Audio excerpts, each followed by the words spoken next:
Exploring Caramuan, Camarines Sur.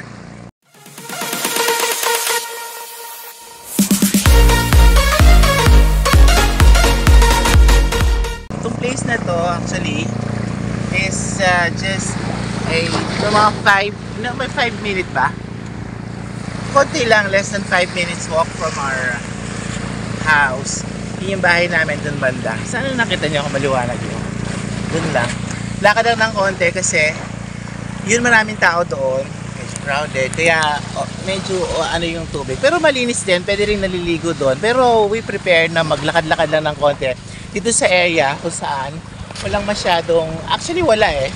Wala talaga. Wala talaga nakatira dito. Very malinis. Ngayon, yung tubig ay malaki-laki pa, no? Pero tawag na low tide na siya. Magla-low tide. Low tide na yan hanggang doon sa gitna ng dagat ay walang Tubig.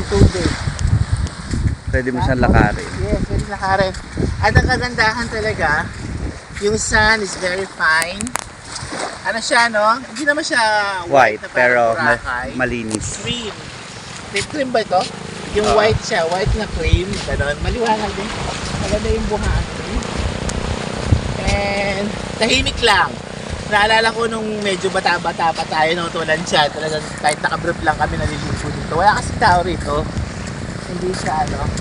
Tapos, yung mga pasyalan, yung mga very popular na pasyalan, no? Ito dito. Pag low tide, walang tubig yan. No? Pero so you can see, umiikot yung water. Yes, umiikot yung tubig. Makita mo talaga, no? Na palabas na yung tubig, pa low tide na. Pag pa high tide, makita mo naman pabalik naman yung tubig, papasok. Ayun. Tapos, kahapon, namasyal kami, pinuntahan din namin yung pinagawang isa pang bahay ni Mama rito. Pero yung nasa sentro, yung nasa mismong harap ng dagat yung bahay, yung main house namin dito sa Caramuan, ng taray ni Mudra, no? Ayan, kasi dito yung kanyang hometown. Dito talaga yung kanyang hometown, yung dito siya lumaki, kaya nagpagawa talaga siya ng bahay niya rito na medyo maganda, medyo comfortable. And what else? Tapos yung mga very popular na puntahan like yung floating cottage, Manlawe. 5 minutes lang yan pag binabang ka. Pero medyo malayo-layo ng konti yung Matukad. Siguro mga 20 minutes. Yung may majestical bangus. Yes, yung merong bangus. May wagang bangus na sinasabi. Ilang beses na rin kami nakapunta doon. At saka doon sa, kung magbabangka ka lang. Kotibas. Maraming puntahan dito, pasyalan. Pero syempre, kahit dito ka lang sa area, tinatamad magbangka, no, pwede rin naman paikot-ikot dito. Maganda rin naman yung lugar. Look. Very very conducive. Very province. Hindi pa siya talaga. At saka ang kagandahan dito, dati kasi ang kuryente rito is from 6 PM to 10 PM lang, 4 hours. Now, ay 24 hours na. Ang ganda. Tapos, kasi 9 years ago noong huli ako mapunta dito. No? Kasi dati every year, nandito kami kasi fiesta. Pero syempre, dahil nung nasa school na tayo, hindi na tayo masyadong nakakaano. At ang bakasyon natin ay alanganin, ano? Ang fiesta rito ay May 30. Iba nga nagbago yung school calendar. Pero hopefully, bumalik na sa dati para makapunta ulit tayo every fiesta rito, no? Ng katapusan. Kasi pag pupunta ka dito nang walang okasyon, medyo nakakainit din. Lalo na kung nakarating ka na. Ngayon, pupunta kami kasi kasama namin si Mudra. No, bakasyon sila for 1 month and a half. Pero sama-sama, alam mo naman, basta magkapamilya, basta masama-sama kayo, kahit saan pa kayo, no? Pero syempre, prepare ni Mudra na dito para kahit pa paano mabisita niya at makita niya yung kanyang mga bahay, at yung kanyang mga pinapaalagaan, no? Ayan, maganda rin naman, nakaka-relax. Tapos, sa terrace, pag nandun ka sa terrace, ang hangin, kasi nasa harap ka talaga ng dagat. pagdating. So how's the journey papunta dito? Oh my goodness, yung journey papunta dito. Nakasasakyan nga kami. No, sasakyan kami from sa Castillo hanggang dyan sa Bicol. No? 16 hours. Ang grabe, ang tatag nung aming driver. No? For 16 hours straight drive siya. Nag-stop-stop lang kami para kain-kain, pero talagang siya talaga mismo. Ang galing niya mag-drive. Binibigay niya sa akin, ako na daw mag-drive, pero nako, kinabahan ako dun sa pagdadrive niya. Sabi ko, minabuti ko na siya na lang mag-isa. Kasi kahit naman ako mag-drive, alam mo, baguhan lang din tayo sa pagdadrive. Baka mas lalo tayong tumagal pa. Yeah, matatagalan tayo. At hindi rin naman siya makakatulog at makakapahinga. Kasi hindi ko alam yung Way. way. No? So, madali lang din naman mag-drive. Kung magdadrive-drive ka lang naman. Medyo nahihirap-hirapan lang ako sa pagpa-parking. Pero kahit pa paano, no? Okay na rin. Masasaan ba? What else? Dati kasi, babas ka. Babas, Tabang. doon na kami nag-park sa kabilang isla. Kasi wala naman yung kalsada papunta dito eh. Ito talaga, small island talaga ito. No? Kaya natagalan bago magkaroon ng electricity talaga ito. Ano? From there, like 1 hour, boat. Bike. Ay, motorboat. Boat. Motorboat. Pupunta dito 1 oras pa. Imagine, 16 hours plus 1. No? Halimbawa, nang minalas-malas ka pa, at dumating ka doon ng low tide, hindi ka makakasakay sa bangka dahil malayo-layo yung dagat. Uwi mo Hintayin niyan pang 4 p.m. mag high tide. No? And what else? Kasi dati, sasakay ka ng bus, Sabang. papunta sa Sabang, May malaking- tapos mag-ferry ka doon, malaking bangka, ferry. Tapos babanggelho. Tapos sa Gelho, magta-tricycle ka pa. Magta-tricycle ka, tapos pagdating doon, yun na yun sa bayan. Yun yung sa Bicol. Magbabangka ka papunta dito. Di ba? Ang dami. Yes. Kaya medyo mas convenient na ngayon.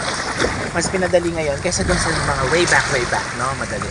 Mas madali na. Saka ngayon. mas maganda ngayon kasi yung electricity niya, yun yung kasi minsan pag talagang, lalo na kung madilim yung lugar. Yes, pag madilim na, yung gano'n. Wala nang lumalabas. Napaka-simple ng nandiyan na lang sila sa seawall, no? The bonfire and all, nakakakuha din, masaya din. What else? Dati nakaalala ko merong iniigiban dito, yung, tingnan natin.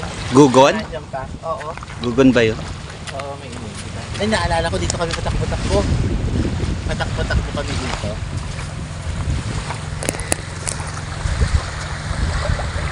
Ang linis ng tubig. Yes, malinis ang tubig. Sila mama, syempre wala pa masyadong tao talaga. Walang tao talaga dito sa place na sa area na to. Isolated Doon kasi. sila. And sila mama pumunta silang bayan, mag-ikot-ikot daw sila. Tingnan natin yung iniigiban ko nandiyan ba?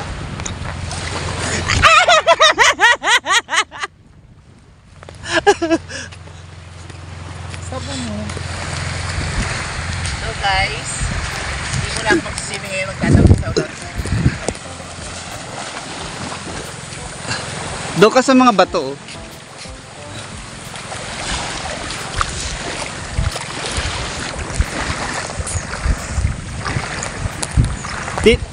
Oo, dito tayo naligo yung 2015. Nakakita pa tayong bayawak. Bayawak yon.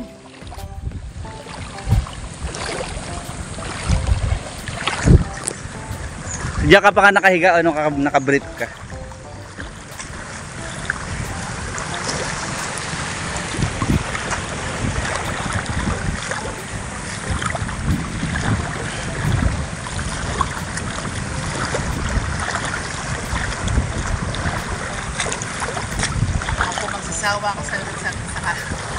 Magsasawa ako sa kakaligo.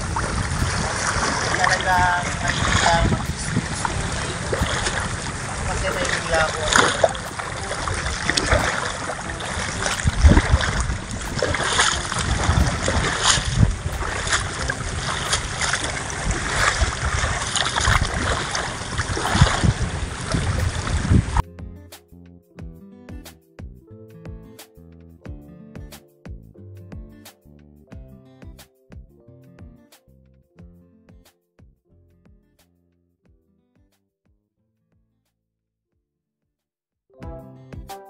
Oo nga no.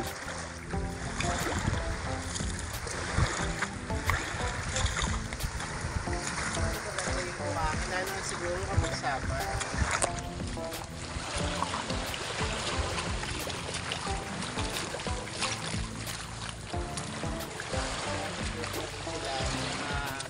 Area, hindi mag-check-in na pupo-pupo. Oh, punta tayo.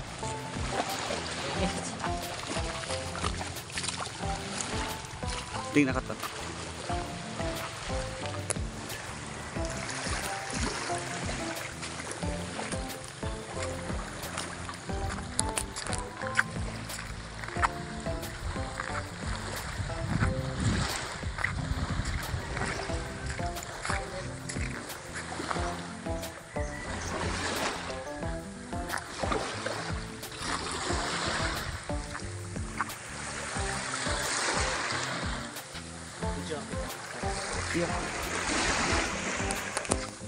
Okay na?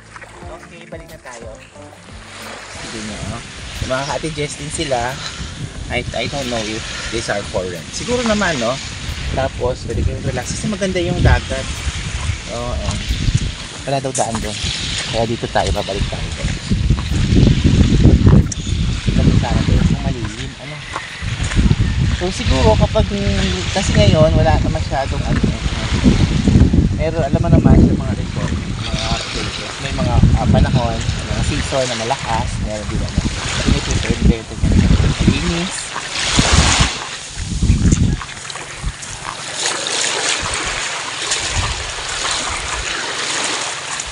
Ayun, parang meron din ako nakita doon, parang canteen, no?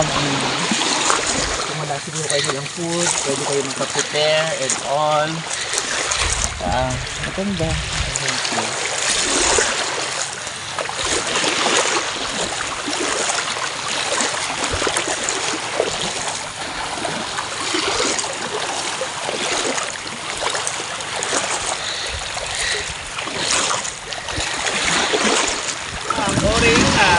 Oring, Karamuan, Camarines Sur, ang isa sa mga lugar kung saan pwede kayong maligo, no? May mga cottages, may mga food din doon kung wala rin kayong food, no? Kasi may nakita akong parang restaurant doon, di ba, Bas? At very quiet, simple lang, no? Pero yung lugar is maganda. Maganda yung lugar, malinis ang tubig, very relaxing, at tahimik, peaceful, no? So, abangan nyo pa yung mga ibang mga places, mga lugar na pwede nyo puntahan dito sa Karamuan, Camarines Sur. So, that's it. That ends our MF vlog for today. Thank you guys for watching. Bye!